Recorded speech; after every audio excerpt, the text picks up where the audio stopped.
Yeah, I mean, it's one of the best teams in the country, if not the best team in the country we face today. We started off not so great, and the way the guys battled back is remarkable. Like I told them, if they could rewind in the locker room, I hate to lose more than anybody, but now that it's over, when you can reflect, and where these guys have come is an incredible testament to the team, but golly, that one sucks. All right, we'll open it for questions. Raise your hand. We'll get you a wireless mic. Let's start right here, fourth row on the right. Hey, Kenny, so just talk about it, like with obviously Cam, everything he's done this year, but with him not feeling great in the sideline, the report on ESPN, like what was kind of going on with that? And then, what was your reaction, just him getting back in the game and helping spark that comeback to even be in the position to potentially win it? Yeah, I mean, if him being competitive and passionate on the sideline is a negative, then I'm in the wrong sport. The kid's competitive, the kid's passionate, and if that's a negative, then I don't know what a positive is. Because kids that care and kids that have passion and kids that believe is the exact reason why we had a chance to win this football game. So I love Cam, and we're gonna have a relationship forever. All right, fifth row on the left. Kenny, Craig Fouye, ABC 15 back here. When did you notice that things had changed, the momentum had changed, things had shifted in that game? I don't really know when. Probably the safety, or when we drove down the field. I mean, the punt return killed us early. That got us behind 2 scores early. But then from then out, I mean, it was we never really didn't have control of the game. They were playing really good red zone defense. Looking back at it, I didn't put our guys in the best position to succeed too many times. And our guys deserve to win the football game. I didn't do a good enough job for them. As their head coach, putting them in position to win, and I'm going to reflect on it, and I'm going to look at how I can be better to put them in a better position to be successful. All right here, third row on the right side. Third row. Coach Scott Sanduli, Blaze Radio. Can you take me through that 4th and 13 play, what you saw from your perspective that gave Texas a chance to score? Yeah, to be honest, it's all on me. We're in a cover 0 look. Late in the play clock, Ewers did a phenomenal job checking out, recognizing the cover 0 look, checking into a max pro, and I didn't have the ability to get out of it, and that's on me. So we left our guys ISO'd in cover 0 into a max pro there. I gotta go into that game with an ability to get out of that call, and like I said, there's a lot of things that I got to do better to help our guys to win a football game. That's one of the many things that, as I reflect, I got to be better, because our guys played good enough to win. Our guys battled good enough to win, and this game's 100% on me.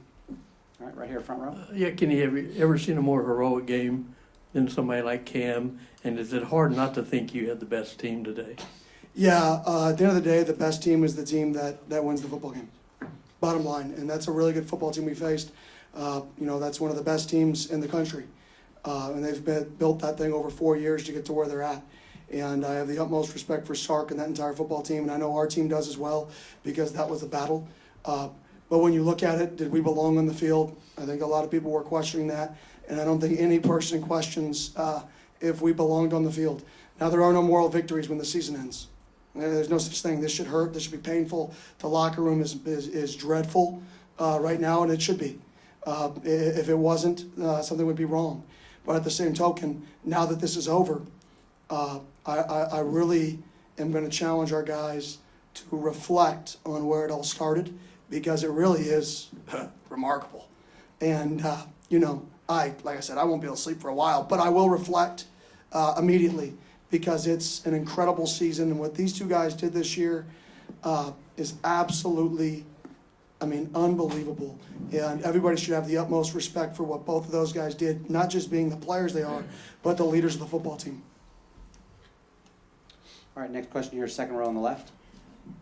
Kenny, I was wondering, after the game, you went and there were some guys walking off the field, and you went and kind of circled them back toward the middle of the field, and some guys on the bench. What were you doing there? Yeah, you lost the game. Doesn't mean you just get to leave. Like, you shake hands. That's what you do. That's sportsmanship. So nothing more than, if we would have won, you shake the team's hand. You lose, you go out there, and it's not fun, but that's part of life.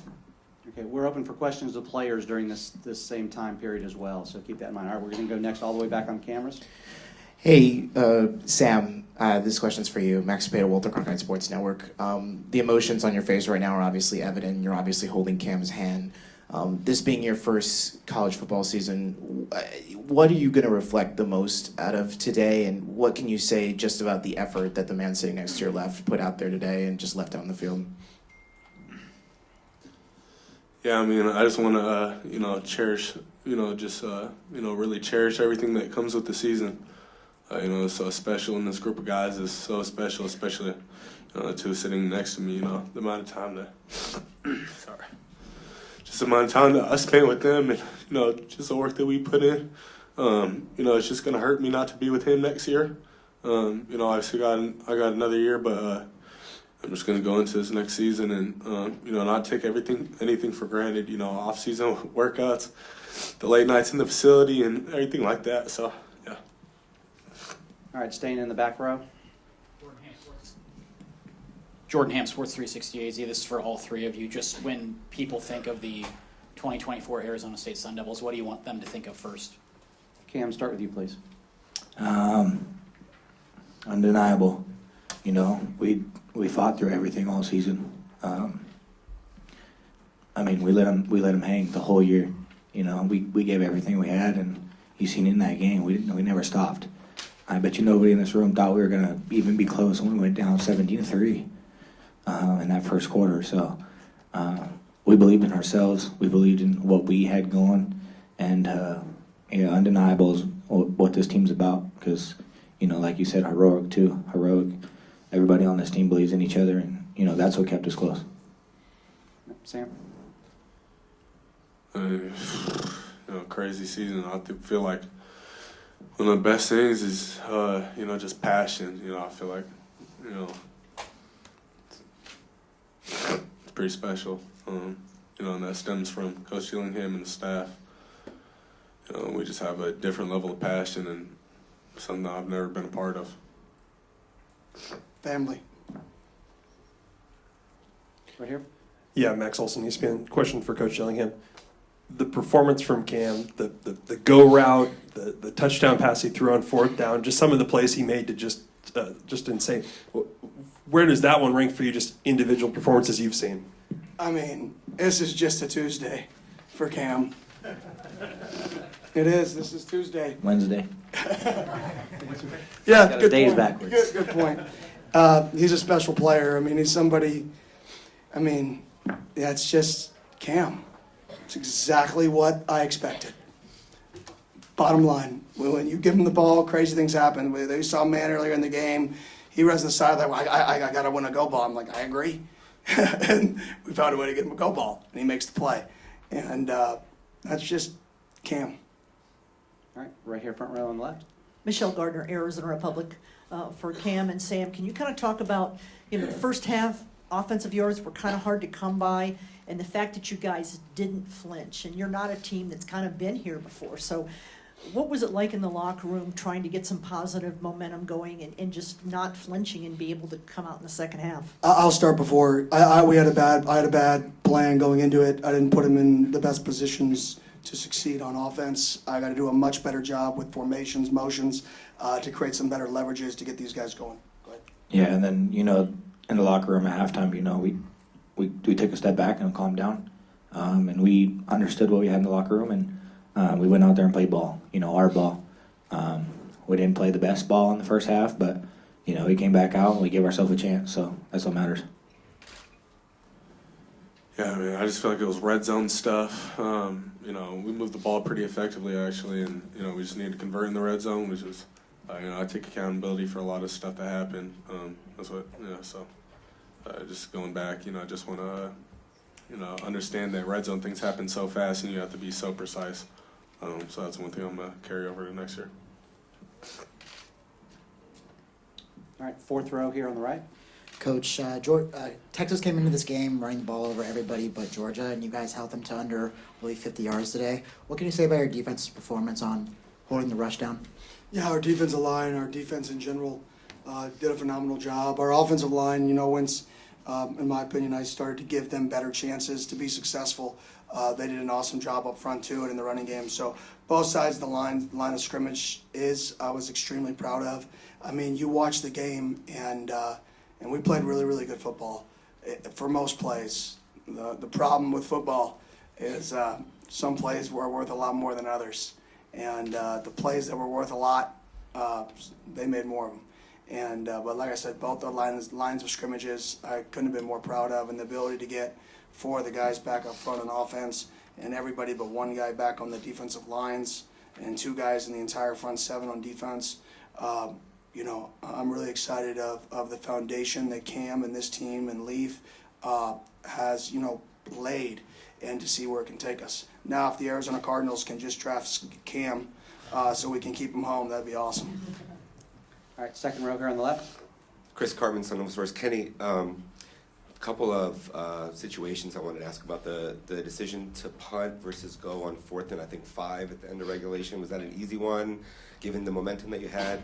And then also the targeting review that was not called targeting that you talked to the officials about, and what you thought about that. Yeah, the punt was, we were playing good defense, and the score of the game, we kind of had to, in my opinion. Just 4th and 5, low percentage, doesn't even give you if that go for it would have guaranteed us a win, we would have gone for it. So plus 35, if you completed it, plus 30, you complete it, you win the football game with a field goal, 100% would have gone for it. But that go for it would not have clinched a win. So the risk-reward level just wasn't there. In terms of the targeting, I mean, I want to be honest, I don't know what targeting is. We lost one of our best players in the first half for targeting.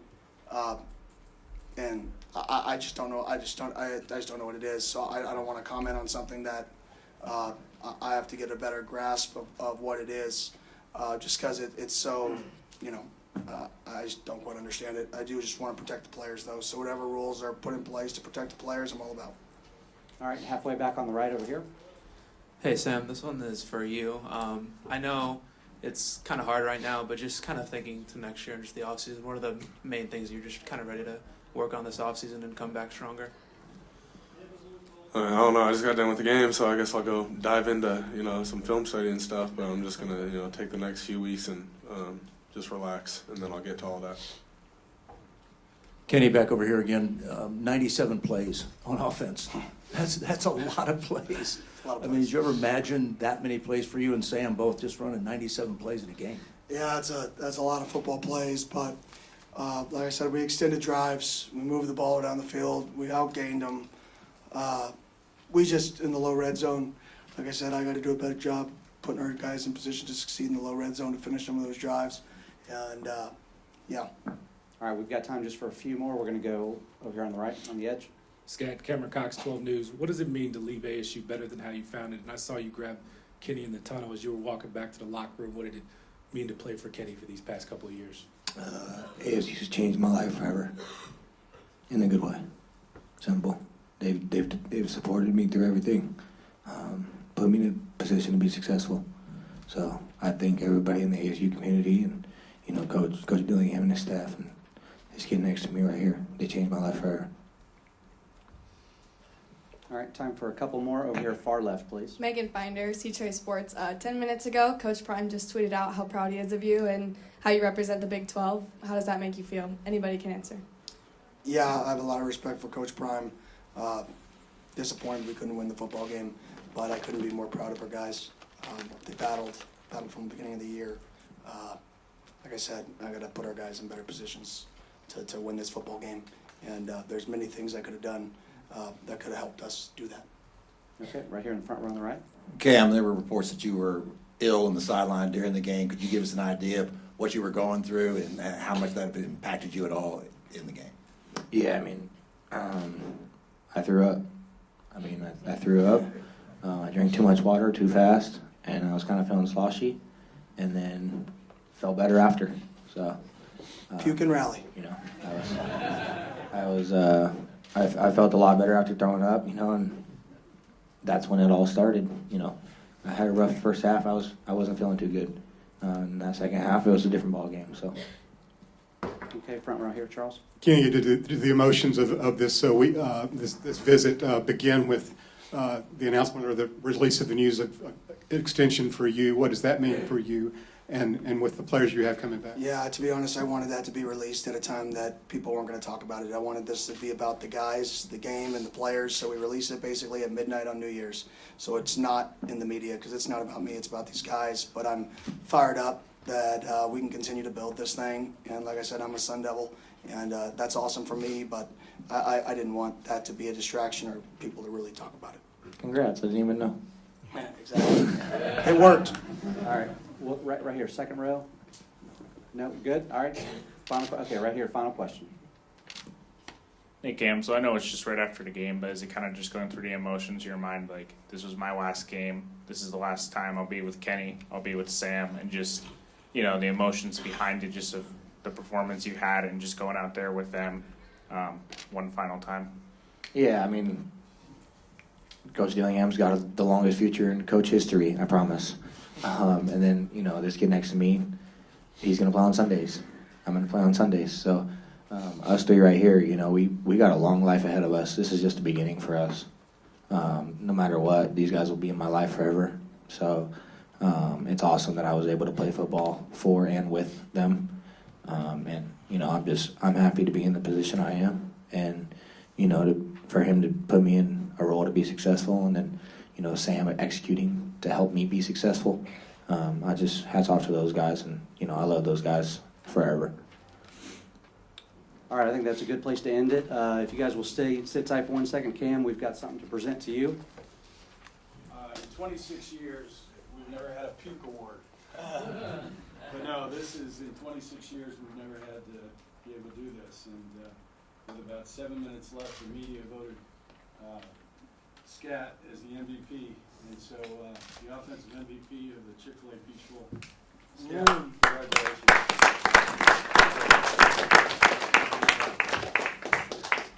All right, gentlemen, thank you for your time. Appreciate it.